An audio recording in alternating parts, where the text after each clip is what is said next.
এই যে ধরলেন, কোনো উপর মহল থেকে কোনো ফোন টোন আসা বা কোনো হ্যাঁ, কিছু? প্রচুর ফোন হয়েছিল। আমার সঙ্গে প্রথম সেইবারে ফোন করেছিলেন জ্যোতি বসু, তখন মুখ্যমন্ত্রী ছিলেন। দেখুন, হুমায়ুন কবির যিনি এখন ডেবরার বিধায়ক তৃণমূলের, এবং একসময় বামেদের আমলে দোর্দণ্ড প্রতাপ এই পুলিশ আধিকারিক, তার একটা আলাদা পরিচয় ছিল যে অপরাধীকে দেখামাত্রই শ্যুট করা। তো এনাকে আনা হয়েছিল মূলত বামেদের সময়ের, একটু যদি কোনো রকম বেনিয়ম অনিয়ম এগুলোকে সামনে আনা যায়। কিন্তু কার্যত সম্পূর্ণ সাক্ষাৎকারে আপনারা যদি এনার বক্তব্য শোনেন, বুঝবেন যে বামেদের সময়ে এই প্রশাসনটা কতটা নিরপেক্ষতা বজিয়ে রেখে কাজ করতে দিয়েছে এনাদের। আমি পরতে পরতে প্রত্যেকটা বক্তব্য আপনাদের শোনাবো আর কিছু কিছু কথা বলবো, তাহলেই বুঝবেন। দেখুন কি বলছেন। আরেকটা জিনিস ঘটনা মনে পড়ছে, যে সল্টলেক সিটি আমরা রেড করেছিলাম, সেই নিয়ে ব্যাপক বিতর্ক তৈরি হয়েছিল।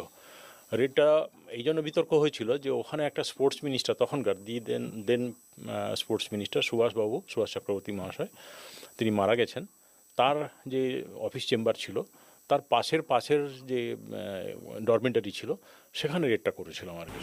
শুরুতে একটু থামালাম। দেখুন, এই চ্যানেলটা আপনারা জানেন যে মমতাপন্থী চ্যানেল, এবং সিপিআইএম এর কীভাবে গালমন্দ করা যায় সেটা সর্বতভাবে চেষ্টা করে বিশ্ব মজুমদার, এই চ্যানেলেরই একজন সাংবাদিক। তো সেই সময়ে দোর্দণ্ড প্রতাপ ক্রীড়ামন্ত্রী সুভাষ চক্রবর্তী তার অফিসের পাশে রেডটা করবে, কতটা নিরপেক্ষতা থাকলে, কতটা ওপেন হ্যান্ড দিলে পুলিশ এটা করতে পারে, প্রথমে আপনারা এটা বুঝে নিন, তারপরে একটু শুনুন। একটা কাঁচের ফার্নিচারের দোকান ছিল। তো সেই লোকটা সবেই মাত্র বিজনেসটা স্টার্ট করেছে, লোন ফোন নিয়ে বিজনেস স্টার্ট করেছে। তাকে বলে 50,000 টাকা দিতে হবে, নাহলে তোমার মেয়ে তো ওখানে বোধহয় ডন বস্কো স্কুল আছে একটা, ওখানে পড়ে, ওখান থেকে তুলে নেব। একটা বাচ্চা মেয়েকে, মানে সেই মেয়েটা ক্লাস 4-এ পড়ে। আমি খোঁজ খবর নিলাম, ফোনের সঙ্গে সঙ্গে সাবস্ক্রাইবার পেয়ে গেলাম, লোকেশান দেখাচ্ছিল যে কেষ্টপুর। তো আমার মনে আছে যে আমি বললাম, পরের দিন ওই ক্রিমিনালগুলো 2 দিন পরে আবার ওই লোকটাকে আমি খুঁজে, মানে চেষ্টা করছি ট্র্যাক করা, তার মধ্যেই আবার ওখানে গিয়ে ওর ফার্নিচারের দোকানের কাছে গিয়ে ওকে টাকা চাইলো। তখন ও 10,000 টাকা দিয়েও ছিল, মধ্যে বোম চার্জ করতে কুকুর টুকুর দু একটা ছুঁয়েছিল, তার ফিঞ্জোর হলো, কুকুর লাফিয়ে মানে সে পালালো।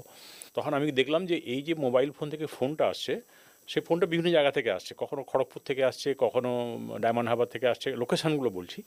কিন্তু ফোনে যে নিয়েছে তার নাম হচ্ছে আলো বিশ্বাস, এবং দলবল নিয়ে আমি রেড করতে গেলাম। আমি বলে এসেছিলাম হাওড়াতে, তখন আমি অ্যাডিশনাল এসপিকে জানিয়ে এসেছিলাম। কেষ্টপুরে এসে কাউন্সিলরকে খুঁজলাম, কাউন্সিলর একজন মহিলা, তো মহিলাকে তো আর ডাকতে পারি না, ওর হাজব্যান্ড সেদিন খুব জ্বর, ম্যালেরিয়া না কি হয়েছে, খুব জ্বর।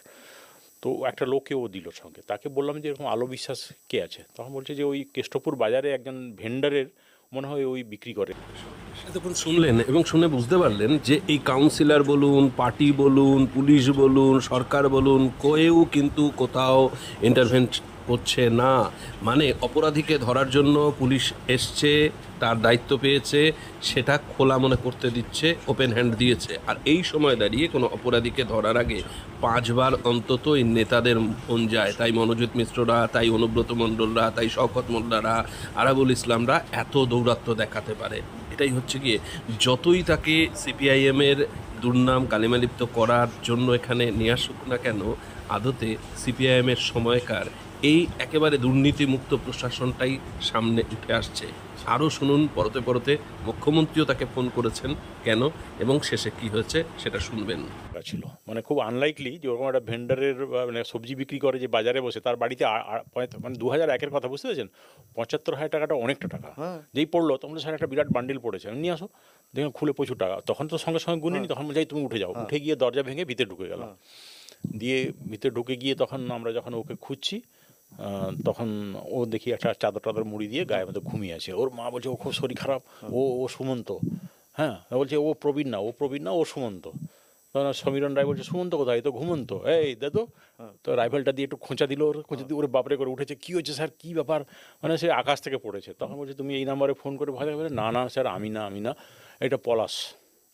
তো পলাশ হচ্ছে, ও ক্রিমিনাল হচ্ছে আপনার বালি এলাকার, কিন্তু থাকতো বেশি দক্ষিণেশ্বর। ওর এরিয়া অফ অপারেশন ছিল বালি থেকে হাওড়া হয়ে একদম হাসনাবাদ পর্যন্ত, বারাসাত সব জায়গাতেই এগুলো ক্রাইমগুলো করতো। দক্ষিণেশ্বর চত্বরে, বেলগড়িয়া, বরানগর এই জায়গাতে করতো, এবং এখানে বেসিক্যালি এক্সটর্শন, কিডন্যাপ করবে, তারপরে নিয়ে গিয়ে টাকা দাও, নাহলে তোমাকে মেরে দেবো। তো তারপরে তো ওখানে বললো যে আমি পলাশকে কোথায় পাওয়া যাবে, বলে স্যার আমি কিছু জানি না, পলাশ জানে সব। আর ছিল প্রবীর, ছিল কনস্টেবল পুলিশের, আচ্ছা, ডাকাতি করতে গিয়ে খড়গপুর রেল স্টেশনে সে সাসপেন্ড হয়েছিল এবং পরে চাকরি থেকে বরখাস্ত হয়ে যায়। তো আমাদের বললো স্যার 3টে জায়গায় পাওয়া যেতে পারে, একটা হচ্ছে সল্টলেক স্টেডিয়াম, বললো এখানে থাকতে পারে। আমি সল্টলেক স্টেডিয়াম কোথায় থাকার জায়গা আছে, বলে স্যার ওর ভিতরে ডরমেটারি আছে, ভিআইপি রুম আছে, আপনি জানেন না। তা বললাম নিয়ে যাবে, বলে হ্যাঁ ওখানে নিয়ে যাবো। ওখানে যদি না থাকে তাহলে হাওড়া শিয়ালদা স্টেশনে একজন টিটিই আছে, টিটির বাড়িতে থাকবে। যদি ওখানেও না থাকে তাহলে গাছতলা, সেটা গাছতলা হচ্ছে যে নাকতলার কাছে গাছতলা বলে একটা জায়গা আছে, ওখানে আমি কোনোদিন জানাতাম না, কেয়ার করতেন না। কেয়ার করতাম না ঠিক নয়, মানে ব্যাপারটা হচ্ছে কি আমি এম্পাওয়ার্ড, আমার কেস নিয়ে আমি ঘটনার পর জানিয়ে দেবো, এইটা সবসময় আমি করে এসেছি যে ঘটনার সময় হয়তো রেড করছি যখন, তখন জানিয়ে দিলাম, কাকে জানাবো, তখন মোবাইল ফোন এত অ্যাভেলেবল বুঝে গেলাম, তারপর স্টেডিয়ামে ঢুকলেন।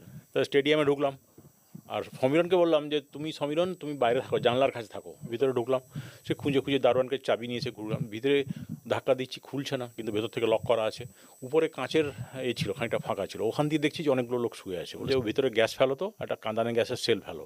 তখন ভয় পেয়ে গিয়ে উঠে গিয়ে দরজা খুলতে দেখি বড় খোকা মানে হাওড়ার খুব ডিরেক্ট ক্রিমিনাল একটা, বড় খোকা এবং নিমাই, এই কম্বিনেশনটা খুব ডেডলি কম্বিনেশন। বড় খোকা, নিমাই, তারপরে দমদমের টোটন চক্রবর্তী, পলাশ গ্যাং আর কি, সবটাই পলাশের গ্যাং। 16 জনকে পেলাম, দেখি 16 জন ছিল। এবং ওখানে খুঁজতে খুঁজতে হঠাৎ করে একটা প্যাকেটের মধ্যে কিছু গুলি পেলাম।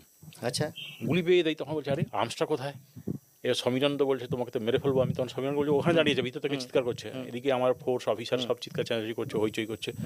বাধ্য হয়ে চাপে পড়ে তখন বললো স্যার ওই বাইরে কিচেন আছে, কিচেনের চালের বস্তার মধ্যে ওর মধ্যে আর্মস আছে।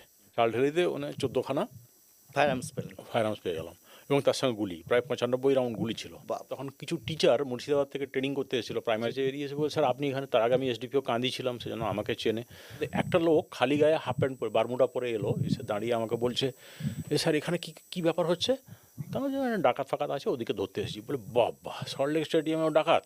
ও চলে গেল। তা আমরা কিছু বললাম না, দিয়ে ধরে নিয়ে যখন একজনকে খুব চাপ দেওয়া হলো যে পলাশ কোথায়, তো পলাশ তো স্যার ভিআইপি শুটে আছে। দরজা খুলে ঢুকে গেলাম, দেখি ওর তৃতীয় স্ত্রী দেবযানী চক্রবর্তী বলে, ও বলছে, আমি বললাম পলাশ কোথায়? যে পলাশ তো স্যার আপনার সঙ্গে কথা বলছিল। ও বলছে যে খালি গায়ে যে বারমুডা পরে যে ছেলেটা ছিল, যে বলছিল ওরে বাবা এখানেও ডাকাত। আচ্ছা, হ্যাঁ, বলো ওটাই তো পলাশ। তখন পলাশ তো পালিয়ে গেল। তারপরে আমরা সঙ্গে সঙ্গে দৌড়ে বেরিয়ে এলাম, যে হায়াত হোটেল পর্যন্ত খোঁজাখুঁজি চতুর্দিকে করলাম, কিন্তু পাওয়া গেল না ওকে। আর পরে ওকে আমি বলাগড় থেকে ধরি মাঝ নদীতে আর কি। আচ্ছা, তো খবর পেতে পেতে, কারণ আমার উপরে খুব প্রেশার ছিল তখন, যে পলাশটাই পালিয়ে গেল। আমার নিজের খুব, মানে অন্য কেউ প্রেশার টেশার আমার কোনোদিন কাজ করিনি, আমার নিজের মনে হলো যে আরে পলাশটা তো মেন আসামি, ওই তো গ্যাং লিডার, ওটাই পালিয়ে গেল।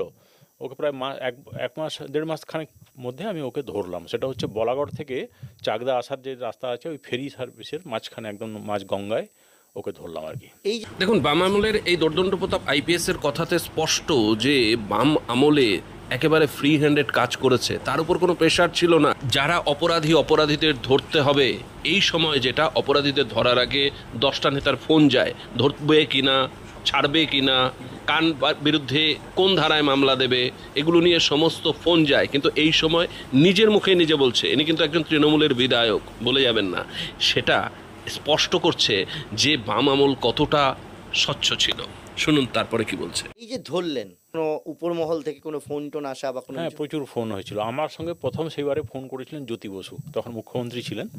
তখন আমি একদিন অফিসে বসে আছি, তখন দুপুরবেলা, তার 2-3 দিন পরে আর কি ফোন করতে। তারপরে আমাকে জয়কৃষ্ণ ঘোষ বলে ওনার একজন ছিলেন, প্রাইভেট ছিলেন, পিএ ছিলেন, তো উনি ফোন করলেন। তো বলে আমি জয়কৃষ্ণ ঘোষ বলছি, আপনার সঙ্গে মাননীয় মুখ্যমন্ত্রী একটু কথা বলবেন। আমি তো খুব ঘাবড়ে গেছি, তখন তো আমি তো এরকমভাবে তো কোনোদিন কথা বলেন। তো আমাকে খালি একটা কথা জিজ্ঞেস করলেন যে আচ্ছা আপনি যে সল্টলেক স্টেডিয়ামে রেড করে ওখানে কি পেয়েছিলেন ক্রিমিনালদের, না অন্য জায়গা থেকে ধরে নিয়েছে ওখানে দেখিয়েছেন? আমি বলছি না স্যার, ওখানেই ছিল। ওখানে কোথায় ছিল? মানে ওই ডরমেটরি আছে ওখানে একটা, এবং একটা ভিআইপি শ্যুটে যে ছিল সে পালিয়ে গেছে, ডরমেটরিতে যে ছিল, যারা ছিল তাদেরকে ধরে নিয়ে এসেছি। তো আচ্ছা ঠিক আছে। আর আর্মসগুলো? উনি বললেন যে আর্মসগুলো কি ওখানেই ছিল? আমি বললাম স্যার ওর বাইরেই ওখানে ছিল, ওরাই দেখিয়েছে, এবং লিডিং টু দেয়ার কনফেশন ওখান থেকে আমরা রিকভারি করেছি। বলতে উনি বলে আচ্ছা ঠিক আছে, বলে উনি ফোন ছেড়ে দেন। তার মানে দেখুন, এটা নিয়ে কনফিউশন ছিল। খোদ মুখ্যমন্ত্রী ফোন করে বলছেন, জিজ্ঞাসা করছেন যে কোথা থেকে ধরেছেন। তার মানে এটা নিয়ে যেটা জনশ্রুতি আছে, প্রচার আছে, সেটা খোদ মুখ্যমন্ত্রী হয়তো তখন তৎকালীন মুখ্যমন্ত্রী মনে করেছিলেন যেটা জানা দরকার, ক্ল্যারিফাই করা দরকার, যে অ্যাকচুয়ালি আপনারা ওখান থেকে ধরেছেন কিনা বা আর্মস ওখান থেকে রিকভারি Right. করেছেন। দেখুন, মনে হলো না যে উত্তরটা ঠিক জমলো না। আসলে যদি উত্তরটা এইরকম হতো, হ্যাঁ ফোনটা এসেছিল এবং এই অপরাধীকে কেন আপনি ধরলেন এবং ঐতিহ্যশালী সল্টলেক স্টেডিয়ামের মতো একটা জায়গা থেকে ধরে আপনি কেন জনসমক্ষে আনলেন, আর্মস উদ্ধার হয়েছে, এটা বলে তাকে একটু তিরস্কার করবে।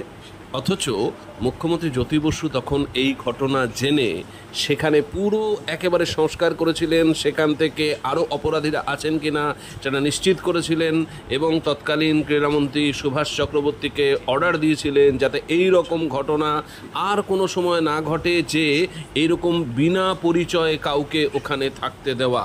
এটাই বামেদের সময়। এবং একজন তৃণমূলের বিধায়ক হয়ে সেই সময়কার একজন পুলিশ আধিকারিক হয়ে যে বক্তব্য সামনে রাখলেন তা সম্পূর্ণভাবে সাধারণ মানুষকে নিশ্চয়ই অবহিত করবে। যদি এই প্রতিবেদনটা ভালো লাগে, অনেক মানুষের মধ্যে লাইক এবং শেয়ার করে দিয়ে যাতে মানুষ জানতে পারে প্রকৃত তথ্য, প্রকৃত সত্য কী, সেটা সবাই চেষ্টা করবেন। ধন্যবাদ।